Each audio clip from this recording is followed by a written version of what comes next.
একদিন এক ইঁদুর খাবার খুঁজতে খুঁজতে রাজার ঘরে প্রবেশ করল। সেখানে কোনো খাওয়ার জিনিস না পেয়ে সে একটি হীরার টুকরো গিলে ফেলল।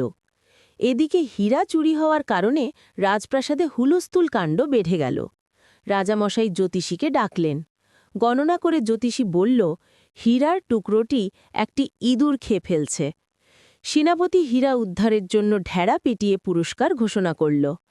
এরপর এক শিকারী রাজসভায় এসে বলল, সে ইঁদুর মেরে হীরা উদ্ধার করবে। শিকারী যখন ইঁদুরটির খোঁজে বেরোল, তখন দেখতে পেল হাজার হাজার ইঁদুর একে অন্যের সাথে দল বেঁধে রয়েছে, আর একটা মাত্র ইঁদুর সবার থেকে আলাদা এক জায়গায় একটি ইটের ওপর বসা, যেন সে সিংহাসনে বসে আছে। শিকারী তখন ওই ইঁদুরটিকে হত্যা করে তার পেট ছিঁড়ে হীরার টুকরো বের করে রাজার হাতে তুলে দিল। রাজামশাই অনেক খুশি হয়ে শিকারীকে তার প্রাপ্য পুরস্কার বুঝিয়ে দিয়ে জিজ্ঞাসা করলেন, হাজার হাজার ইঁদুরের মধ্যে তুমি কিভাবে বুঝলে যে ওই ইঁদুরটাই হীরা চুরি করেছে? শিকারী মৃদু হেসে জবাব দিল, এটা খুবই সহজ মহারাজ। মূর্খ যখন হঠাৎ বিত্তবান হয়ে যায়, তখন নিজেকে অন্যের থেকে আলাদা মনে করে, নিজের জাতির সঙ্গে চলাফেরা এবং মেলামেশা বন্ধ করে দেয়।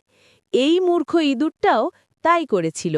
হীরা চুরি করে নিজেকে সবচেয়ে ধনী এবং ইঁদুরদের রাজা ঘোষণা করে আলাদাভাবে বসেছিল। নীতিকথা: হঠাৎ অর্থাগমে স্বজন বা বন্ধু-বান্ধব ভুলে গেলে ধ্বংস সন্নিকটে।